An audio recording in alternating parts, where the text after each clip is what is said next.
शुभोदय बच्चों, छुट्टियों के बाद में आप लोगों को फिर स्वागत है। कवित्व पाठ तो शुरू किया है वो, तो ये पद है, पद्माकर जी का पद है ये। पहले पद में क्या बताया गया है? बगीचों में घूमने वाले भंवरों के दल और उसके साथ साथ वो उसमें आम के भंवरे और उसमें मिलने वाले खुशबू, और उसके साथ साथ क्या है, वो लोग बन कर गलियों में वो समूहों के समूह दलों के रूप में निकल पड़ते हैं। उसके साथ साथ बगीचों में क्या है, चारों ओर मंडराते रहते हैं भंवरे, और उसके साथ साथ क्या है, वो लोग बंटन कर क्यों निकलते हैं? वसंत ऋतु में न ज़्यादा गर्मी है न ज़्यादा सर्दी है। इस खुशी में लोग बंटन कर, उसी समय शादियाँ भी बहुत होते हैं और क्या है, वो हर एक शुभ कार्य भी शुरू किया जाता है। इसलिए लोग दलों के दल समूहों के रूप में निकलते हैं। बारिश के मौसम में बाहर कदम रखने का नहीं होता, यह बारिश की वजह से। और गर्मी के मौसम में क्या हो जाता है, ज़्यादा गर्मी की वजह से क्या हो जाता है, हर बार वो बेचैनी उत्पन्न होने की वजह से उस समय भी हम लोग बाहर नहीं निकलते हैं। लेकिन जो वसंत ऋतु में क्या हो जाता है, समान रूप में रहता है, न ज़्यादा गर्मी न ज़्यादा सर्दी। इस वजह से लोग घूमने के लिए निकल पड़ते हैं और सारा प्रकृति कैसे दिखाई देते हैं, बहुत सुंदर दिखाई देते हैं, इस वजह से निकलते हैं। कवि का क्या है, वो चमत्कार देखो, कितनी सुंदरता से प्रकृति के हर एक चीज का वर्णन उन्होंने किया है। और उसके साथ साथ क्या है, वो पक्षियों का कलरव, क्योंकि पेड़ में हरे भरे पत्ते भर जाते हैं, इस वजह से क्या हो जाता, वो उसमें कुदरते और उसका आनंद लेते हुए अच्छे मधुर गाना गाते हुए पक्षियों भी कलरव सुनाई देते हैं उस समय। उसके साथ साथ क्या है, वो मल्हार गाया जाता है। मल्हार बोले तो ये बारिश के मौसम के लिए गाए जाने वाला एक राग है, मल्हार कहा जाता है, वो उसको गाया जाता है। ये वसंत ऋतु आने के लिए सब लोग बहुत क्या है, वो आनंद पाने के लिए वो स्वागत किया जाता है वसंत ऋतु में। और दूसरे पद में क्या बताया गया है, वो उसमें बगीचों में घूमने गुंजार करने वाले उन भंवरों के बारे में बताया गया है। और उसके साथ साथ क्या है, उस समय में भी मल्हार राग मीन्स बारिश, ये भी इसमें भी वैसे ही बताया गया है वो। और उसके साथ साथ क्या बताया गया है, वो मन को भाने वाला मन भावन ऋतु है वसंत ऋतु। और ये मन भावन क्यों कहा गया है? बेचैनी ना होने की वजह से, मन को अवसर को अपनी ओर आकर्षित करने की वजह से कहा गया है। और उस समय क्या है, जब आसमान में काले बादल छा गए तो किसको आनंद मिलता है ज्यादा? मोर क्या करते हैं, जब आसमान में घेरे हुए उन बादलों को देखकर आनंद से नृत्य करना, उस समय हम लोगों को और एक विशेषता क्या है, वो मोर का नृत्य देखने का मौका भी मिलता है वो। और वो इस महीने में क्या है, वो प्रेम पूर्णक वातावरण छा जाता है चारों ओर, ये पूरा बताया गया है।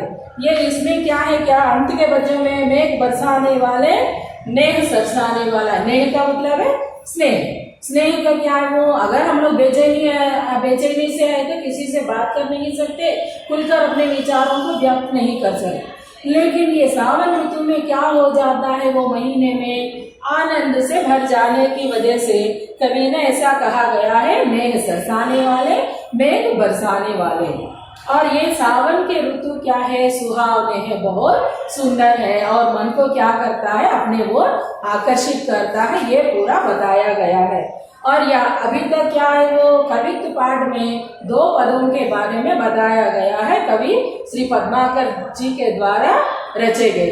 अब आगे के बोर बढ़ेंगे। इसमें क्या बताया गया है, 5-6 पंक्तियों में इस कविता के प्रश्नों को उत्तर लिखना है, यह कार्य तो आप लोग करना है। कवि ने वसंत ऋतु का वर्णन किन उदाहरणों से किया गया है, आप लोग कविता पढ़ो और ध्यान से उसमें से जरूर आप लोग खुद ढूंढना है, क्योंकि परीक्षा में ऐसे ही पूछा जाता है। किस किस के बारे में बताया गया है, प्रकृति के सुंदरता के बारे में बताया गया है, उस समय में भंवरों के समूह कैसे निकल पड़ते हैं और लोग कैसे निकलते हैं, और उन सभी विषयों के बारे में इस ऋतु का वर्णन किन उदाहरणों के द्वारा करना चाहेंगे। अगर कवि की जगह में आप है तो आप कौन सी उदाहरण दे सकते हैं? आप अपने मन में ये कविता पढ़ो, उसके बाद में आपके मन में जो विचार आता है वो लिखना है आप लोग। और सावन को मन भावन क्यों कहा गया है? सावन मन भावन, सावन का मतलब है श्रावण मास में आने वाले ऋतु को सावन, वर्ष का महीना। क्यों मन भावन है? गर्मी के बेचैन से परिताप करने वाले लोगों को बारिश गिरकर क्या करता है? वो बेचैनी दूर करता है, इसीलिए मन भावन कहा गया है। मन भावन का मतलब क्या है? मन को भाने वाला, आकर्षित करने वाला। उदाहरण सहित सिद्ध कीजिए। ऐसा दो पंक्तियों में लिखे तो नहीं चलेगा।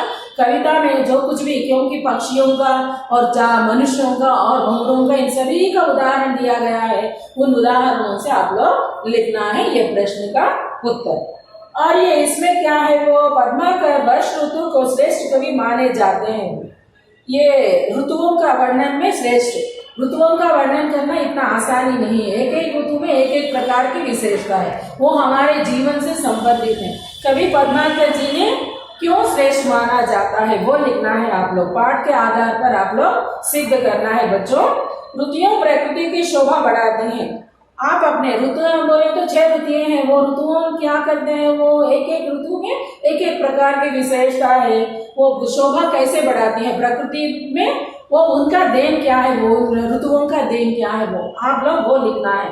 आप उन 6 में से आपका मनपसंद ऋतु कौन सा है उसके बारे में भी आप लोग एक छोटी सी कविता लिखना है, या नहीं है तो उचित शीर्षक लगाकर आप लोग एक शीर्षक लगाकर ये कविता का वर्णन भी करना है। ये कार्य तो कीजिए। और इसमें क्या दिया गया है? सुंदर मधुर शब्द चयन व अलंकार भाषा की शोभा, 4 चांद लगा दें। अलंकार का मतलब क्या है? वो कविता की अलंकार बोले तो हम अपने कहीं पर जाना है, जाते समय क्या करते हैं? अपने आप को असल में देखने में सुंदर है तो और सुंदर लगने के लिए क्या किया जाता है? आप लोग आभूषणों को पहनाया जाता है और आभूषणों को पहनकर सज धज कर जाते हैं। उसी प्रकार भाषा की सुंदरता को बढ़ाने के लिए अलंकार सहयोग देते हैं। इसमें अलंकार के बारे में अलग आप लोगों को व्याकरण समझाते समय समझाती। और इसमें क्या है? अनुप्रास अलंकार, वो अंत्यानुप्रास अलंकार, ऐसा है अलंकारों के शब्दालंकार। और आगे उसके बारे में सुदीर्घ मीन्स क्या है, ध्यान आप लोगों को और विस्तार से समझाया जाता है। कविता के आधार पर इसकी पुष्टि कीजिए। अलंकारों के बारे में आप लोग पुष्टि करना है, वो उसको तो ये एक उत्तर मैं आप लोगों को समझाती तब आप लोग लिखना है, बाकी का पूरा आप लोग अपने आप लिखना है बच्चों। और उसके बाद में भाषा की बात के वो ध्यान दीजिए। मलारन, मलारन का मतलब क्या है? मल्हार। मलारन का मतलब क्या है? वो मल्हार। ये एक राग है या वर्ष ऋतु में गाए जाने वाला एक राग को कहा जाता है मल्हार।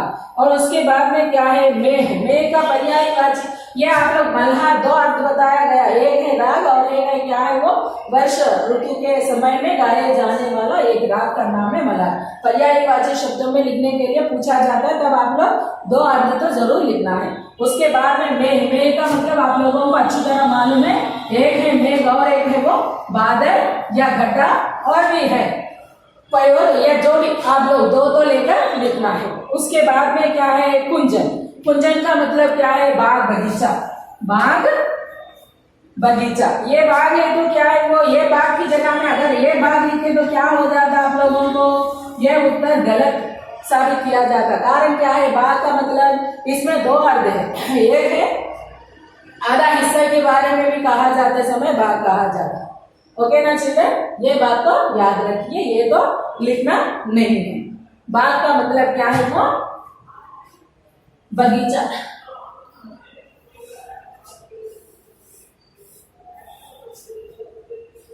कुंजन का मतलब है बाग, और आप लोग बगीचा भी लिख सकते हैं पर्यायवाची में। इससे हटकर और भी मिले तो आप लोग और कुछ भी लिख सकते हैं बच्चों। और इसके साथ साथ क्या दिया गया है? वचन बदलिए। वचन बदलिए में आप लोग क्या करना है? वो वचन बदल कर लिखिए दिया है, लेकिन आप लोग क्या है? वाक्य में लिखिए। वचन बदल कर वाक्य बनाइए, ऐसा लिखिए, क्योंकि परीक्षाओं में आप लोगों को ऐसे ही दिया जाता है प्रथम भाषा विद्यार्थियों के लिए। भौरा दिए तो क्या है? वो भौरे। भौरे बगीचों में मंडराते हैं या बगीचा में भौरे मंडराते हैं, ऐसा आप लोग लिख सकते हैं। और मोर। मोर के लिए क्या है? ये मोर के लिए क्या लिखते हैं आप लोग? मोर मोरंग। मोरी या मोर नहीं लिख सकते हैं। Okay children. और उसके बाद में क्या है, एक एक शब्द का लिंग पहचान कर लिखना है। भंवरा, भंवरा कौन सा लिंग है, ये पुल्लिंग है।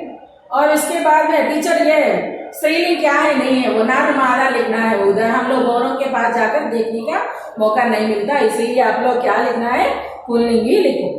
और उसके बाद में छवि, छवि को क्या लिख सकते हैं आप लोग, छवि को स्त्रीलिंग।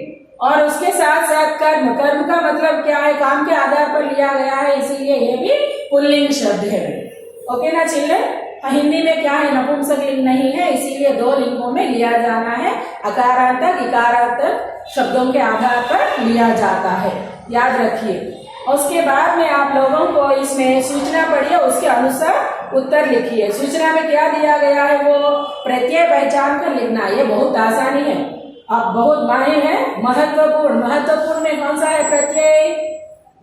महत्व एक शब्द है और पूर्ण और एक शब्द है, अंत में आया है, इसीलिए आप लोग क्या लेना है, पूर्ण होली, इसीलिए वो लिख लीजिए। मिलनसार, सा का अलग अर्थ नहीं है, जब मिलन के साथ आने की वजह से उसमें एक अर्थ आया है, इसीलिए मिलनसार, उसमें कौन सा है, सार।